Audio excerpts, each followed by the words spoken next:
So I wanted to talk to you because I think the whole travel hack that you've introduced me to, which made my travel plans last year happen, and I'm reacquiring points again and all that, I kind of want to get into, but I want to bury that lead almost a little bit because I'd love to kind of just back up before we start there and talk a little bit about the last few years on your FI journey, and then how you got in there, maybe then dive into the travel hacks and those types of things. I think those are going to be fascinating to people, and you're the expert on it. So Neil, I know we have been friends here for the last few years, and we are both kind of part of the financial independence community.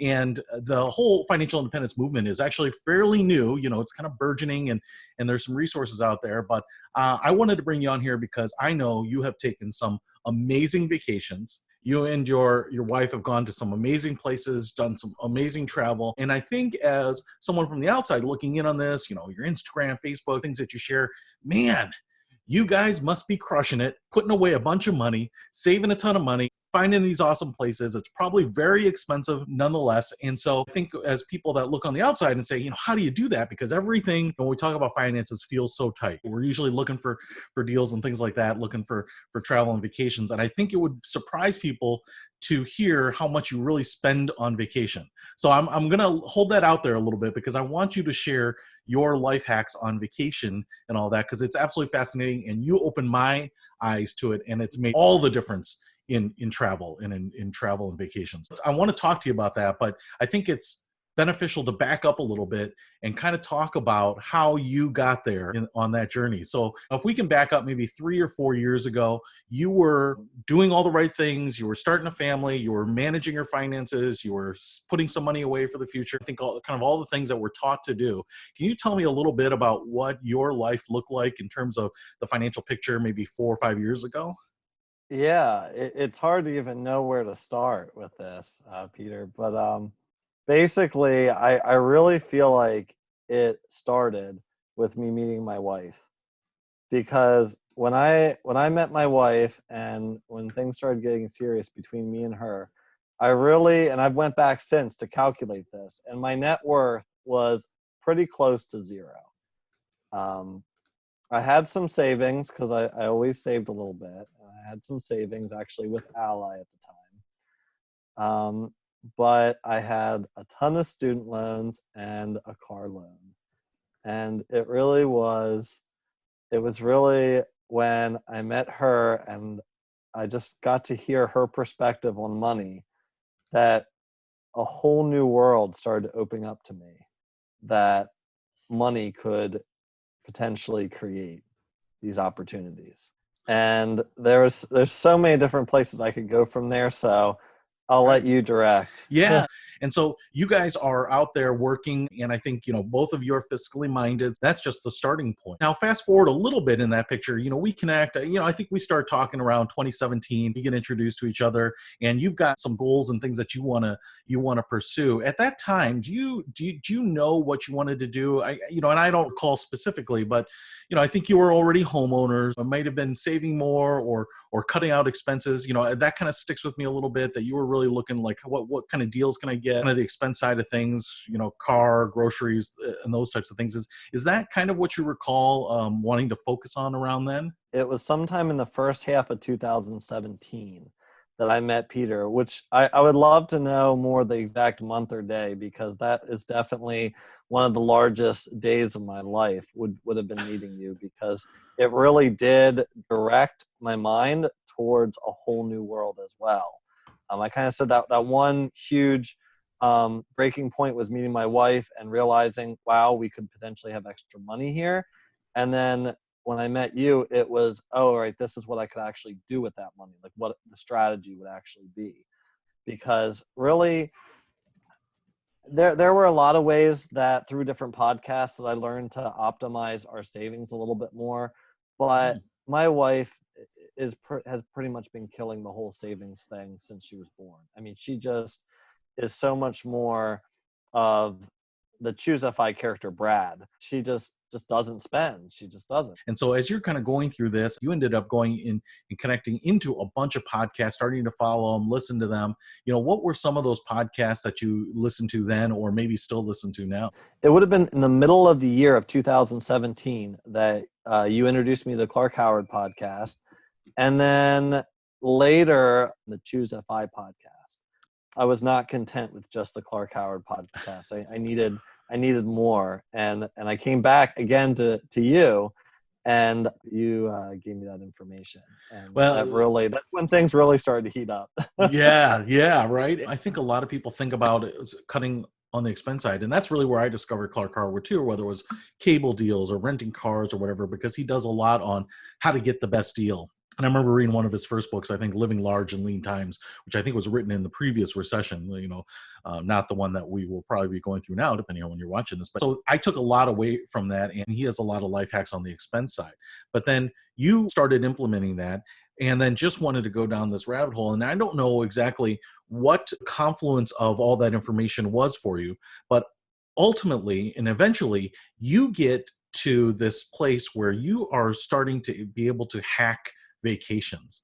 And you were giving me some credit here, let's call it 2017, 2018, but I think we connected in maybe 2018, or maybe it was 2019, maybe last year at some point. And for me, the big change is you serving me up with just a bunch of information. And at first, the information you're telling me seems a little like, does that work? Could that possibly work? And you give me some direct links, and I start diving into it. And that next summer, I take a vacation for free, right?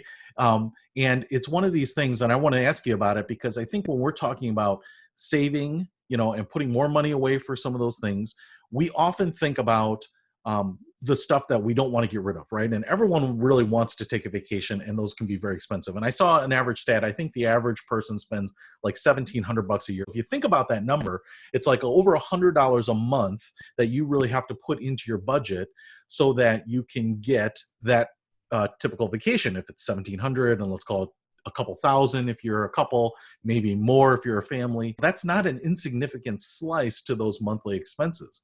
And so when we talk about money being tight, it can be really tough to say, hey, I want to do this vacation, but where does that fall in my budget? Because I think a lot of people end up not being able to make that happen for 1 month. And then it's easy not to have it happen for the second month. And then you get to that vacation, you're taking it, and that becomes debt on a credit card or something like that at that point. But you found a way here where, yes, maybe you'd still budget money for it, maybe everything's not covered, but you have taken some awesome vacations at extraordinary deals.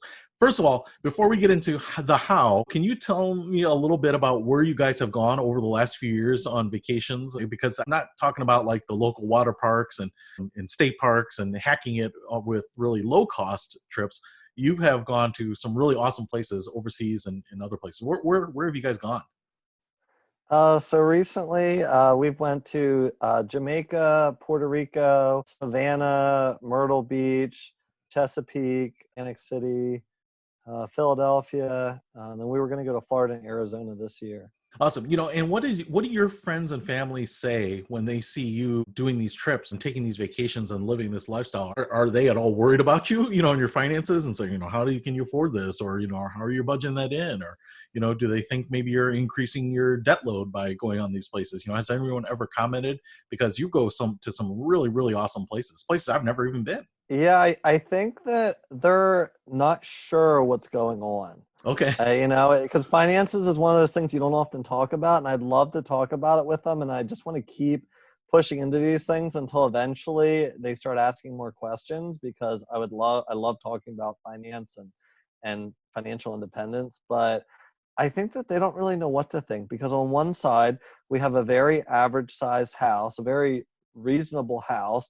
We drive very reasonable cars, but yet we can pretty much go on vacation whenever we want. So I don't think that they really understand what they don't know if we're poor and we're in debt, or if we're rich. And the crazy thing is our lifestyle probably to many does look very luxurious. We do go on a lot of vacations. We go out to eat a lot. We buy things that we want, but we're actually living on less than half of our income. So if we actually start spending our income, people would be really confused. Right. Well, and it's probably worth saying, right? You just make a ton of money. So it's really easy for you to say you live on half your income, because you're just way outside the norm in terms of your careers and the income that you produce, right? Yeah, probably not. I would say that we make very average incomes, maybe a little bit higher this last year, but I would say we make pretty close to average incomes for sure. So, okay, so you have average incomes, you live for, pretty average. A lot of people would say, hey, I know how he's doing it. He's putting on a credit card, he's taking out a loan, whatever. They're not doing retirement. I'm not their mama. So whatever they want to do is fine. But you're living all this life. You've got this awesome savings rate. It just blows people's minds, I think, in some cases where you can say, hey, my savings rate is 50%, right? In many ways, that's a magic number because you have your two income family. So if you lost an income, all of a sudden you still can get by, right? During those periods of time. A really great place to be. Tell me a little bit about what you spend to have all of these various vacations, because obviously, you're going to have to get there, you're going to have to stay there, you're going to have to eat there, you're going to have to do some things. And I know, I see some of these pictures, right? You are not staying in hostels, you're staying at resorts, you're going to all the famous landmarks. What is it costing you to do all of these awesome trips? So when we went to Savannah and Myrtle Beach, that was for $977. And this is an excellent vacation. We're going out to eat all the time. We're staying at top resorts right on the beach. This year we went to Puerto Rico. We stayed at an amazing resort, pools, restaurants. We went all over the island in a rental car. That was $1,300 is what we spent on that whole trip. Jamaica, we were staying at one of the top resorts in Jamaica. We stayed at a beautiful Airbnb for half the week as well, overlooking the whole island. That was probably pretty close to $1,000 for that trip for a week. So it's crazy because you are having these massive experiences. You are spending way less than the average person on vacation. So let's cut to the chase here. What is the key to being able to get this travel into your life without putting away just a ton of extra money? And how do you keep the out-of-pocket spend so low to have all of these experiences? Yeah, mainly it's accumulating points or miles. And how you do that is you open up credit cards that are associated with different hotels or different airlines or different programs where you get these points. And it's basically how you get most of these points is your everyday spending, but the best way is through these bonuses. These credit card companies know that a lot of people are going to sign up for the credit card, they're going to go into debt, and the credit card company is going to make lots of money. So they want you to sign up for a credit card. So they'll give you 100,000 points or 50,000 points, which often equates to 2 free nights or 3 free nights or 4 free nights, or sometimes even 10 or 20 free nights at amazing resorts just for signing up for a credit card. Awesome. So let's dissect the credit card discussion a little bit, because I think when you and I first connected in this and you were explaining it to me, I had thought about credit cards in one way, and there's really two ways to get points, right? So when I thought about points on credit cards, it was about spending money and getting points as I spend that money, which is a valid way to get points, right? But what ends up happening is that you're accumulating points that you can translate into rewards. That's just a small percentage of what you're actually spending. And some people will take that as a cash back or whatever. And so when you were first explaining to me, I'm thinking, well, let's say it's a 2% rewards. I'm going to have to spend $100,000 this year on a credit card to get a $2,000 reward. That doesn't seem like it's a good value to me. But that's really not where the value is in this, right? It's in the second piece, the bonuses.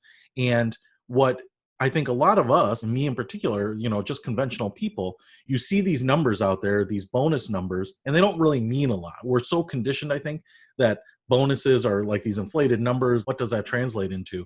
So can you explain a little bit about some examples of credit cards that will give you bonuses and kind of what that is the equivalent to?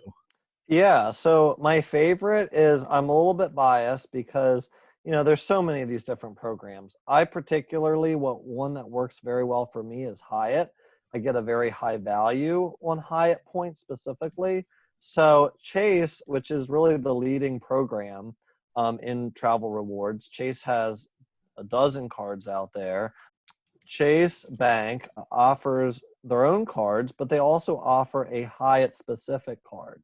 That's one of my favorite, the Hyatt card. It does come with an annual fee, so that all of a sudden some people are like, wait, you said it was going to be free. But hold up, it's, I think, a $95 one-time-a-year fee, and with that fee, you automatically get a free night at any Hyatt. category 1 through 4. So you're already getting a resort or hotel that costs 3 or maybe 4, or if you go in the summer, maybe $500 a night for this $95 fee. So instantly, I don't care about the annual fee because I'm getting more value than that already. And with that particular card, it's pretty much an average card. Most cards you get about 50,000 point bonus for signing up. But this card's a little bit different. It breaks it down into 2 different subcategories. So they give you 2 different $25,000 bonuses. I don't want to get too technical here, but the first bonus is for the first $3,000 spend, and then the second bonus is for the next $3,000 spend. So you do have to spend $3,000 in the first 3 months, and then another $3,000 in the next 3 months. So you're spending $6,000 of normal spending that you can pay off each month, and then you're rewarded for spending that $6,000 with a 50,000 point bonus, in addition to receiving points for that spend. So if you spend $6,000 in that first month, for example, and just get it over with, you're going to get 56,000 points. Now, just to give you an idea, what is 56,000 points? It seems like a lot of points.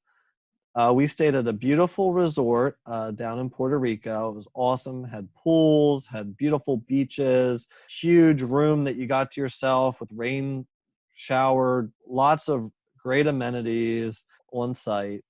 That was 12,000 points a night for that beautiful resort. So if I do some simple math and I take those 12,000 points a night and multiply it by 5, that's 60,000 points. So for spending about 10 grand on that card, you can stay at this beautiful resort for 5 nights. And that's just one card. I've opened many. So you and me both. To recap here, we're talking about $3,000 spend over a 3-month period, and then another $3,000 over another 3-month period. That sounds pretty typical of kind of the structure, because the points, these bonus points, are given to you after you meet some thresholds. Now, in most cases, I think the average American household has something like $40,000 of expenses each year. That doesn't necessarily mean they can all be charged to a credit card, but if you think about having $1,000 or $2,000 a month in expenses anyway, that you put your cell phone on and your cable, your groceries and all that, it's not that we're incenting you to spend more, we're just incenting you to move your spending to this particular card, because as you said, really the incentive for the financial institutions is, hey, if we can collect that spending, because many people carry a credit card balance, the average family is $8,000 or $9,000 in credit card balance, we can collect that interest. And so for people like you and me that pay off our balance at the end of each month, right, we're getting those bonus points really free. To me, it almost does not matter what the annual APR is or anything like that, because I'm certainly going to try to avoid incurring any interest. And so it's not just happening at one point. And it's interesting, I do recall in my Chase one, when I hit that, it was really interesting that it said like pending points, and all of that sudden those points exploded that said it would be available in the next statement. So it's almost a little surreal, because you know it's supposed to work. But I think for me, I'm so skeptical of getting what's owed to me that you're like, oh, I'm going to have to call someone and they're going to be like, well, you didn't read the fine print. But it was really just spend normally on my credit card and everything worked, and I think it's fairly well established that people do this. And so it's a really simple way to do it. And I think, as you were mentioning, one of the keys is to take a look at that program and say, hey, what do these points translate to? And a lot of these sites will have reward sites, right, where you can kind of go and get an idea of what these rewards translate to. Now, so you've talked about hotels, because now all of a sudden you sign up for this Hyatt credit card and it's like you've gotten this free week at the resort. So lodging is always one piece of the vacation puzzle. What about getting there? What about travel, say airfare? Is there a way for people to get that component partially taken care of as well? Definitely. Yeah, there's just like there's the hotel standpoint, there's also the airline standpoints, and all the major airlines have credit cards for that too. And before I go into that, I wanted to mention to your previous point, Peter, about that. What I often encourage people to do when they're getting started with this travel hacking is to look at, what do you normally use to travel? So if you're somebody who already travels, what is the nearest airport to your house? What is the hub of what airlines do you fly with normally? I live near Philadelphia, so I'm biased towards American Airlines because most of our flights are American Airlines with Philadelphia. So American Airlines has a credit card. Maybe you live near a Southwest airport or a United airport or and all the airlines have credit cards, all the major ones, I'm sure. So it's just a matter of seeing what flights you normally would take and signing up for a card with that. And each program is different with how you utilize the miles for flying. I typically kind of like, I have a bias towards Hyatt because that's where I see the best value. So I'm kind of more of a Hyatt specialist. I also am a little bit of the expert on the American Airlines as well, because I've used American Airlines points, because Southwest or United points wouldn't really help me, for example, because there's just not a lot of flights out of Philadelphia with it. Yeah, great point. Yeah, for me here in Chicago, it's United, and then because when I was traveling for work, we were basically put up in Marriott's, so I was already accumulating some points there that I really didn't even think about. And both of those have their own programs, and so lots of specifics there. But great point, and kind of finding out and starting in that spot too. It doesn't necessarily mean that I haven't been tempted by Delta's incentives as well. They're not necessarily a hub here in Chicago, but they do fly out of here. And so there are a Mhm. lot of programs that even when you kind of check off the boxes for the ones that are really local to you, you can start looking at some of these more ancillary things and get some value out of those as well. So now we've got hotels and other hotel programs like I mentioned, Marriott and some of the other ones, and Wyndham, and I think there are a bunch of them. We'll have some of the programs and incentives on that too. But Hilton's another big one. yep, Hilton. absolutely. And now you were mentioning American Airlines. So is there a way to apply the strategy, say, to American Airlines? Yeah. So it's the same thing with or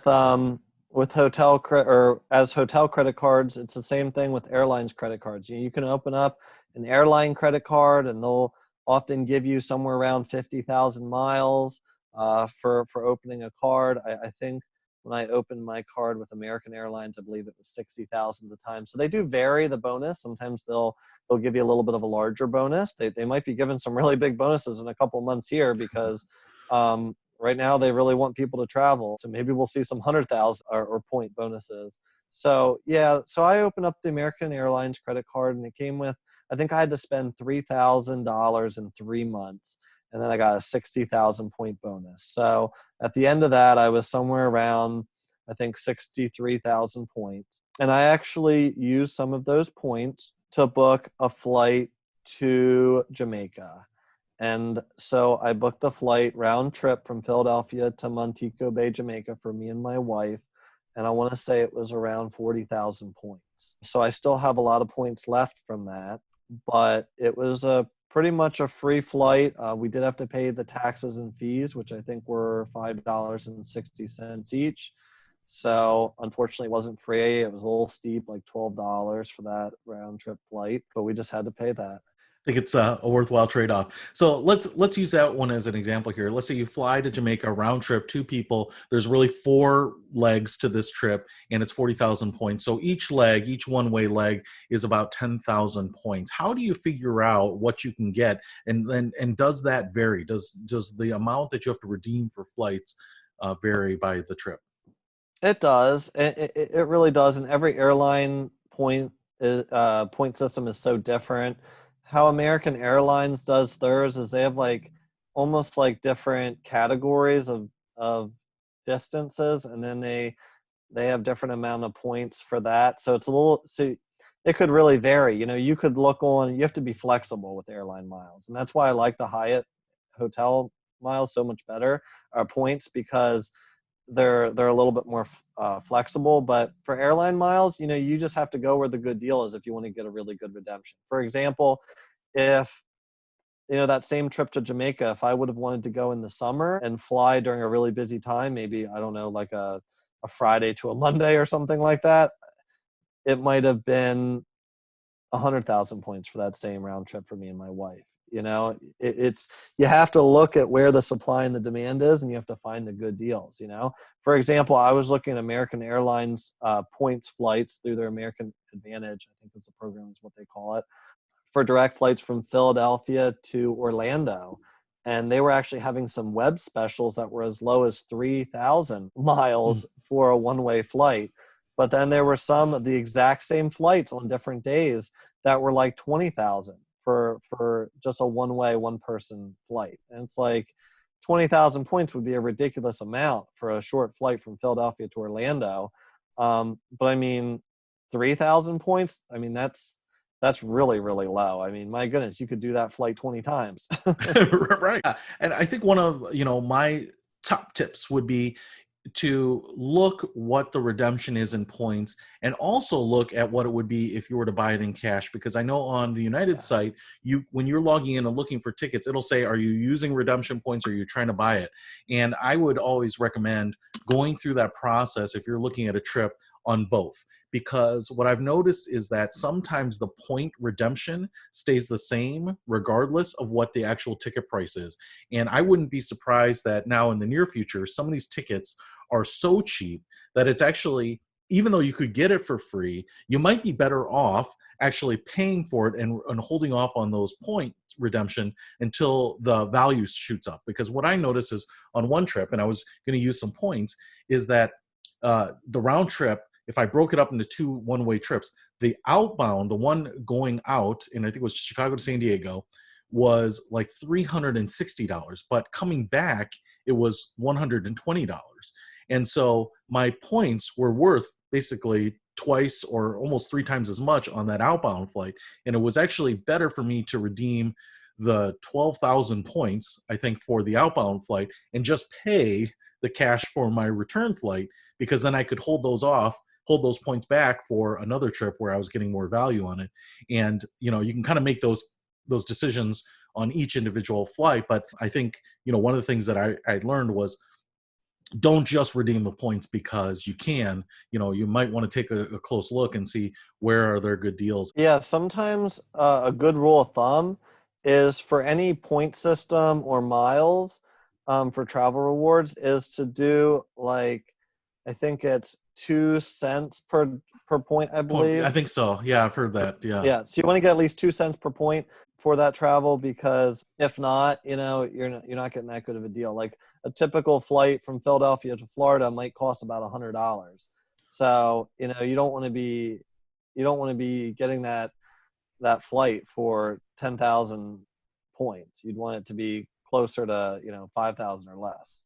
Yeah, and another thing that I've heard too, and I haven't necessarily tried this myself, but I've heard that especially if you're traveling kind of last minute, and usually the prices go up, that sometimes the point redemption stays the same, that they get maxed out at 30,000 points for a trip. So in some cases, if you're traveling last minute, it might be worth redeeming the points, because otherwise you would pay maybe twice as much as you would have if you had bought the ticket a few weeks back. So it's always nice to double check and give yourself some options there. But it's always nice to have those points in the hopper, because if you can use them, man, that's a great way, like you said, just to pay for out of pocket the taxes.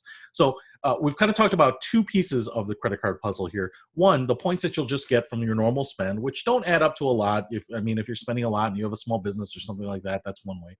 But two, really the kicker here is the bonus that you get once you meet these thresholds. But there is the reveal here, I think, a third way to get points, and that is referring these credit cards out to other people, I believe. Is that right?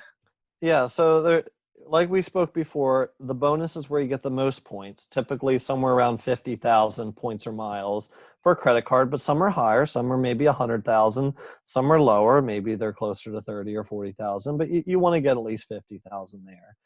Then your normal spending, where, let's say you put $10,000 a year on a credit card, that gives you another 10,000 points. Or sometimes they have bonus categories where you might get 5 points per dollar spent. But then another great way to get more points is to refer these credit cards, including referring them to your spouse is another great way to get these bonus. So a lot of the top cards do have referral bonuses. Chase is a leading provider in this as well. So for example, Chase Business Preferred, Sapphire Preferred credit card, which is like their top one. I believe right now that bonus is 100,000 points, and those do transfer directly to Hyatt. So that'd be 100,000. That'd be a lot of nights in Puerto Rico. Yeah, that card comes with a 20,000 point referral bonus. So if you opened up the Chase Business Inc. Preferred card and you got your 100,000 point bonus, and then you referred, let's say I referred my wife, she would also get a 100,000 point bonus, and then I would get an additional 20,000 point bonus from that referral. So in that situation where I open that card My wife opens that card and I refer her to that card. We're already at 220,000 points before. And then, of course, they're spending to reach that bonus. So you're at even more points. But I mean, 220,000 points. Just to give you a quick illustration, if I divide that by 12,000, at that amazing resort I stayed at in Puerto Rico, I could stay at for over 18 nights just from opening those 2 cards with that one referral. Yeah, it's kind of crazy. So you refer me, you send me a link, which then I can Business apply Inc. for it. preferred, yeah. Yeah. And I apply for that. And then once I meet the criteria, as I mentioned, I get this points. It shows me all these points. But then once I meet that criteria, you get those points also in your account, right? And so those were 20 or 25,000 bonus points, right? And then I was getting my spend on that as well. And then, of course, and you told me, as you mentioned, refer my wife. So I refer her to just another Chase card. She applies, gets it, but I get some referral bonus points. She gets her bonus incentive points. And as you mentioned, even though we connect here in the spring, by the summertime, I have over 200,000 points to redeem for a vacation. So this is not something that, I'm going to start at the beginning of the year and it's going to be for the following summer. This all happens within a few months. And for the first time, I'm going to these reward sites and looking at these travel opportunities and these resorts. And in Chase's case too, I can transfer these points, but they also have their own redemption site with their own incentives, some products, some travel and hotels. And they had a really good deal on a hotel, which I grabbed. Now, this all sounds good, Neil. But it's a one and done, right? I'm going to apply for this credit card. My wife's going to apply for this credit card. Awesome. This year we had this amazing travel. It cost us very little out of pocket, but can't continue on. How many credit cards does a person need? How many credit cards could a person get, right? Won't my credit report not support this and all these other things? So what do you say to that? Is this a one and done scenario? It's going to get you your vacation next summer, but after that, just start putting money in your budget for vacation?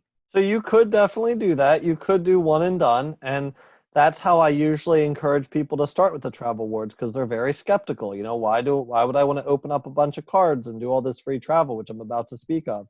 But start with one card. You can start with one card, open up that card, get a free travel, and then you could stop there and you could say, I don't want to open up any more cards. Like, I'm too nervous about that. But there are tens of thousands of people that have been doing this for a very long time, much longer than I have.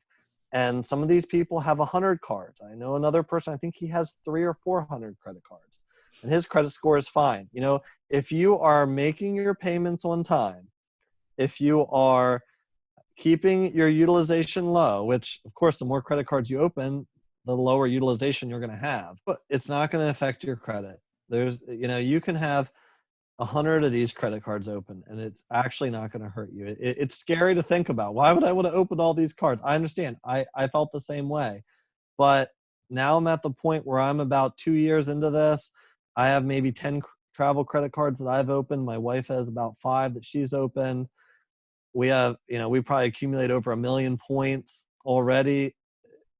For me, there's no point in stopping, because like I said, if you do your research, you can look into it. You can talk to people that have a lot more credit cards than I have, who've been doing this for a lot longer than I have. If you research how credit actually works and how that credit score works, opening up additional credit cards does not hurt your credit.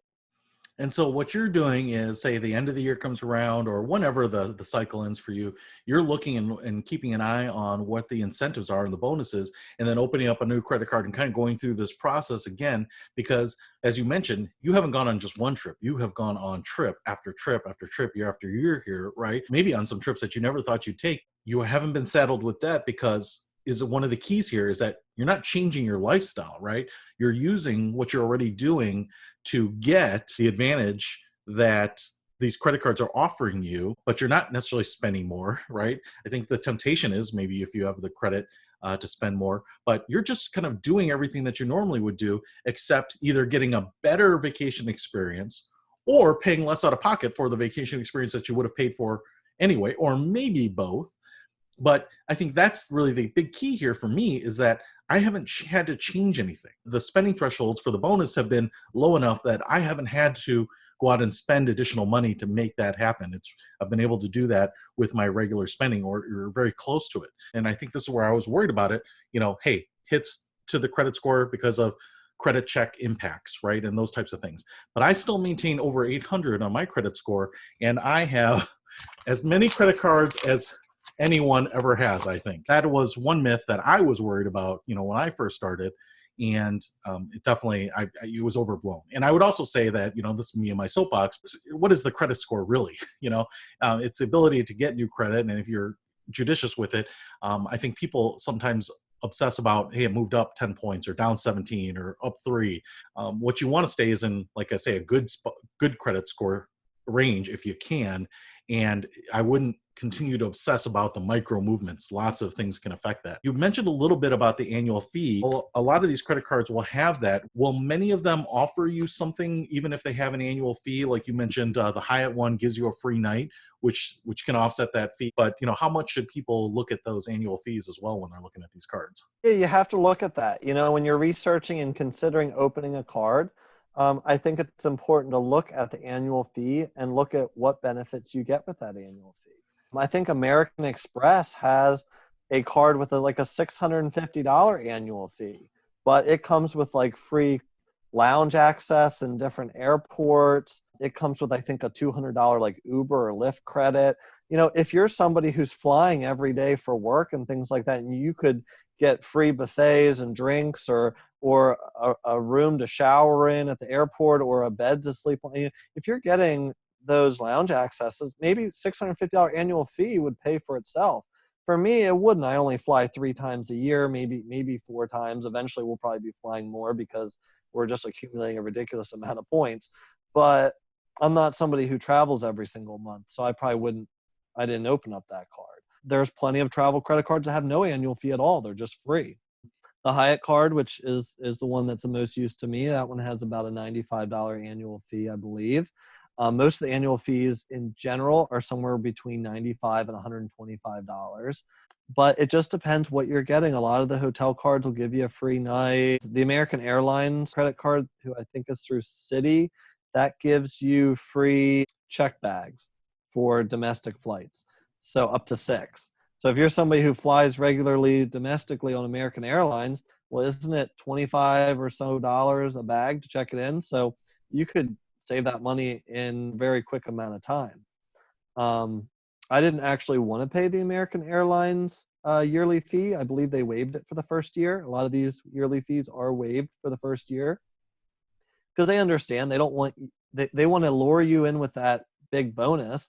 They don't want to be charging you an annual fee. What they want you to do is forget about it, and then they'll charge the annual fee every year, and you'll forget and not use this credit card for 10 years. But the American Airlines card, I got that 60,000 mile bonus. I marked it on my calendar. 12 months came up, and I said, you know what? It's not worth it. We don't check in bags anymore. There weren't really any other benefits that really appealed to me. I think there were some other small benefits, like you could earn more points and this and that. I think you got like 10 points per dollar spent on American Airlines flights, like things like that didn't appeal to me. So I actually just closed the card and didn't have to pay the annual fee. My American Airlines points are good for 24 months, so I don't have to use them for the next 24 months. And then with any activity on that account, they once again will not expire for 24 months. So I actually had used them for a flight to Florida in May, and then that flight I had to cancel, and they gave me my points back because of the coronavirus. And now I have another 24 months to use those points. Some of the Chase points, which are a little bit more flexible, Chase points can be used at airlines as well as hotels. Hyatt being one of the travel partners, so I like Chase. A lot of their cards have about a $100 annual fee, and I do have to keep one of those cards because to be able to transfer those to partners and to use those on the Chase travel portal, you need one of the annual fee cards. So I'm willing to pay around $100 a year to have that one account so I can continue applying for other travel rewards credit cards within Chase that don't have annual fees and still collect those 50,000 point bonuses. But yeah, every single one's different. Chase has a card too that has like a $500 annual fee, and I know people that they really get their money's worth out of that because it has lounge access and it has car rental insurance. A lot of almost all the annual fee cards, no matter what company, it's going to have some type of additional primary rental car insurance, which is very valuable to a lot of people. Just using that one time could make it worth it. You don't have to worry about getting insurance when you rent a car if you do that often. But there's so many unique benefits, and there's thousands of these cards out there. You'd have to research a specific one to check it out and to see what the benefits are on that card. Yeah, no, I totally agree. I think one of the things that you mentioned, yeah, that's key there is that just take a look at it, because I think in the previous world, prior to connecting with you on this, my assumption was always, oh, annual fees are bad. They're just a collection of money. But there are these benefits that come with them. And I think the one I was looking at, I don't have it in front of me, but it was like the Chase World Explorer card or something like that, because it has a really nice bonus, but it has a larger annual fee, but it includes checked bags, priority boarding, and lounge access for the year. And when I look at that, and if I had just dismissed it saying that's not worth it, but if I look back, when I travel for work or for pleasure, and part of the irony is you do some of this, now all of a sudden you're traveling a little bit more than we were in past years, because now it's easier to grab that last minute flight, go to somewhere we would maybe not spend our own money on, maybe some domestic trips or some places that we wouldn't actually even discover if it weren't for some of these rewards programs, and say, hey, what are we really spending on food and drinks when we have those layovers in that airport? What are we really spending in downtime and not being productive, or not having a quiet place to recharge our phones or whatever it might be? And airports are notoriously expensive for everything. And so I think sometimes we undersell that, because I have easily bought like $17 turkey sandwiches off the grab and go cart. Right. And now if you have access to food and the lounge and things like that, and really where it set in one day is weather, so I was snowed in Denver for a while, and having access to the lounge was awesome, because it ended up being something like a 12-hour delay. And in that case, they weren't even letting people buy into the lounge. So sometimes you can buy lounge access for a day or a day pass, but they weren't even allowing that because of so many people that were there. So I don't know that it always makes sense, and I don't know that it makes sense a lot of the times, but if you just at least look at what they're giving you. One of the things I wanted to ask you here is, this seems like a lot of work. It seems like a lot of effort. Most of us are not experts on this like you are, and so it's not necessarily second nature. So, but I think a lot of people will listen to this and say, hey, it's just too much work. It's too much effort. I'll just budget for traveling and vacation and those types of things. What would you say to that? Is this a lot of work? Is there a lot of minutia and detail in this, or is this something you think anyone could do? I think definitely anybody could do. I didn't know anything about this when I first started. And like I said, start simple. I think I waited 2 months once I heard about this, before I got started. And at least I didn't wait 2 years, But I think I was afraid to start because I was hearing all the information at once, probably like right now you're hearing. And I was thinking, okay, I'm going to have to open up 100 credit cards. I'm going to have to figure out, Delta and American Airlines and United and Hyatt and Hilton, and then there's Chase, and then there's Citi, and there's all these different banks that give points, and it was too confusing. But it's like, just simplify it. Just start with one. Just start with one company. The Chase is a great program. Maybe just research that a little bit and look into that, and just try opening just one card. Just open one card of a program that that you already use. Maybe you already travel a lot with Marriott, or you already travel a lot with Hilton or Hyatt, or maybe you already fly a lot with American Airlines or United or Delta or Southwest, and just focus on that one program, and just look at how that one program could help you. Just by simply getting free Southwest flights could save you a lot of money on your vacation. Don't worry about changing anything else. Just enjoy getting a free flight every year, or maybe 10 free flights every year. It doesn't have to be a whole lot. There are a lot of other details in the program. If you just start simple, I think it's a lot less overwhelming, and it's a lot easier, because if you start opening up 5 credit cards this year with annual fees, well, that could be $600 in annual fees. You don't want to be paying that, and then you have to start closing these cards, and then so I think it's just easier just to start with maybe just opening up one card, and maybe even just keeping in your mind and saying, this is the only card I'm opening this year. I'm not going to open up another card until next year. And then maybe you get your feet wet and you like what that first card gave you, and then maybe the next year you open up 2. I think that's a lot less overwhelming than opening up a new card every second or third month. And I'd also, warn you that I know that there are some extreme travel hackers out there that do all these calculations and they're opening up a new card every 45th day or something like that. But I personally wouldn't encourage anybody to open up more than like maybe 5 cards a year per person, maybe even 4, because you don't need to open them all up right away. And it just seems like there might be too much going on if you're opening up all those cards. Just start with opening up 1 or 2 and see where it goes from there.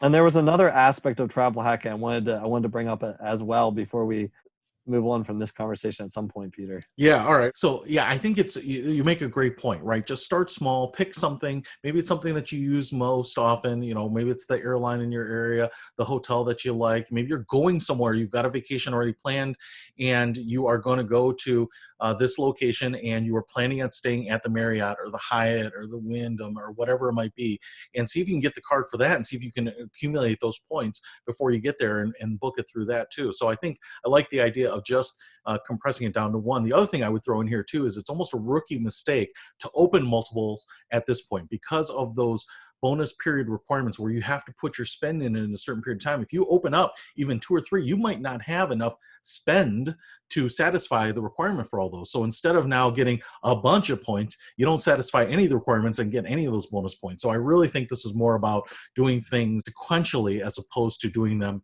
in parallel. And it's the way I started. And even though I only did 1 card a year, like I said, I mean, I was at 200,000 points by the end of my first year. And that was very easy to manage because I think a lot of us will move to a new credit card throughout our years. If you think about that, just taking on the one more, see how that feels, it ends up being a lot easier, I think, than a lot of people think. And in my case, when it was Chase, which is the first one that you connected me with, when I log in to pay my bill and it shows me my rewards, it has the link right under there to redeem those rewards. Now I could transfer those out, which I did to United, but if you click on that, it will take you to the Chase site where it has all of the things that you can redeem them for, and it'll show you those points, and you can filter by the number of points you have.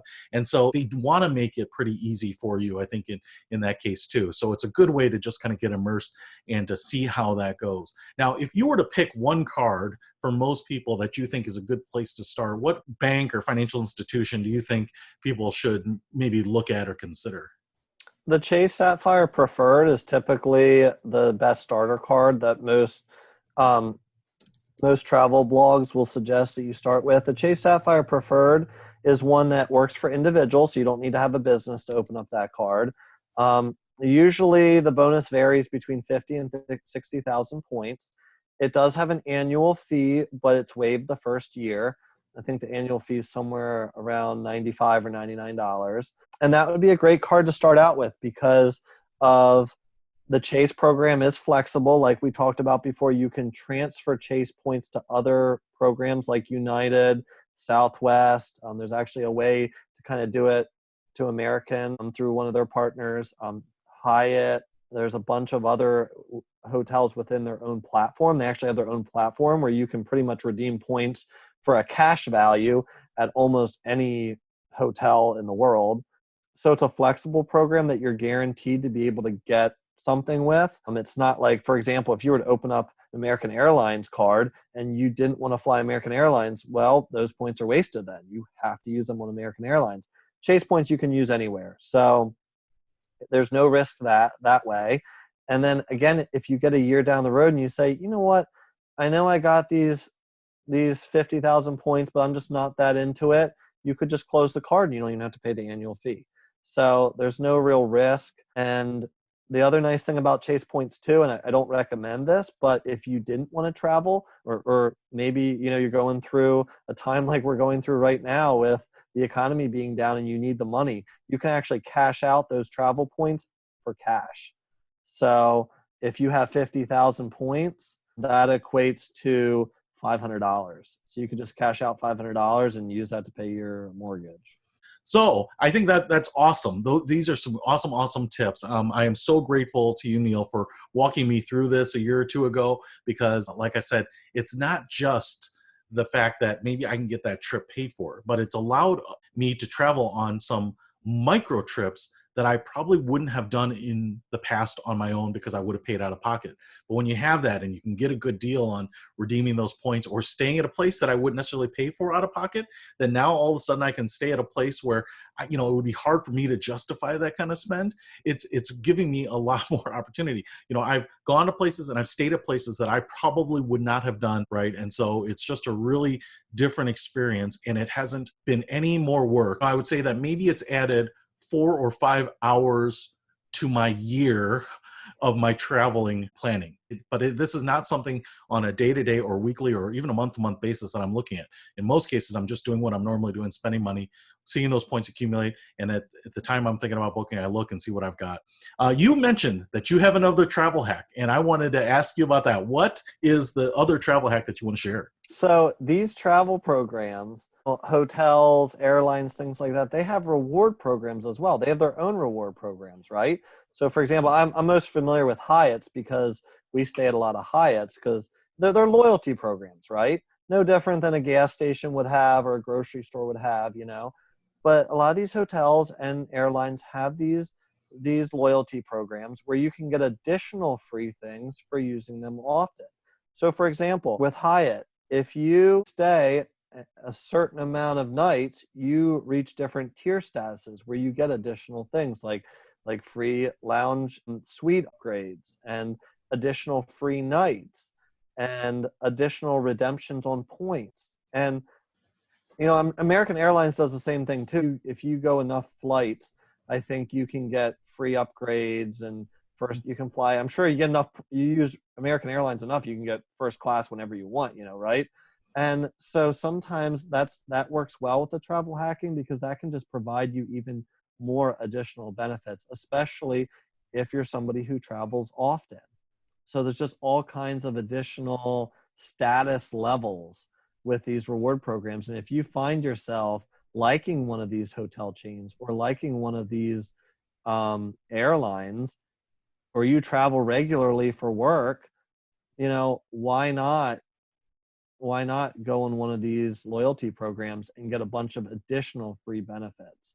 I mean, the Hyatt one is really good. There's so many free things that you can get with Hyatt, free nights, even just free point bonuses, free gift cards to Hyatt. There's a lot. The one that I really like is that I think in 1 year, if you spend 20 nights in Hyatt, which we're definitely going to pretty much every year, they give you 2 free lounge accesses. And that each one of those lounge access alone, you can use that, redeem it for a vacation. So for example, let's say we would go to a Hyatt in Jamaica, a beautiful Hyatt in Jamaica. We could use just one of those lounge accesses and it would cover me and my whole family to be able to get free access to their VIP lounge, free drink, free food, free everything for that entire stay. Awesome. And that didn't cost anything. That was just for staying 20 nights in Hyatt that year, So all the programs have those kind of things. Yeah, no, it's another great tip. And sometimes those are just awesome discoveries when you start getting into this. So sometimes, these little perks, even though they don't seem like a lot, are really convenient and just nice to have. And so, yeah, don't underestimate that really Upgrades are quickly. another big one. They'll give you upgrades. Like they'll upgrade you to a suite or they'll upgrade you to the nicest room available, and you're spending a few points on this room and all of a sudden you're staying in a suite that would cost $1,000 a night and you didn't even pay for it. Yep. It's brilliant. Yeah. And I know we have talked before, so we could go down the rabbit hole here. If this is interesting to people, you can go through these machinations of where you transfer the points because they're giving bonus points, they're converting them to higher points. And, I know some people will do this between airlines. And so you can really optimize.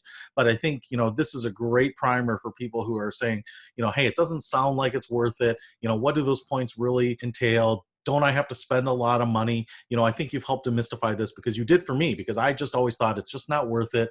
2 cents a point or whatever the calculation is, it's just not going to work out to my favor. I would rather take that as cash back or whatever. But when you brought the idea of the bonus points and the referral points and how to redeem them and what that means, and I did it without changing anything in my lifestyle. it was eye-opening, and it was such a revelation, and it has totally changed my travel planning, whether it's short trips, long trips, vacations, because it has been awesome. So I appreciate that, Neil, because you have just really taken me and my family's vacation to a whole new level, which is really, really awesome. I also want to say here that, as you mentioned, that the Chase cards, the Chase Sapphire Preferred is a great card. You can get that right away, and I'm going to put Neil's referral link in the description. So if you want to pick it up, it's not going to cost you anything. You can apply for it. And then if you meet that criteria, I think Neil will get some of those bonus points for meeting all those bonus criteria. So you'll be able to get a head start on it. It'll be a great way to thank Neil for spending some time with me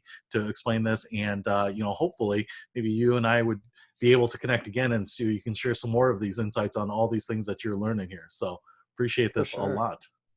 For sure. Thank you. Thanks, Neil. We will talk to you soon.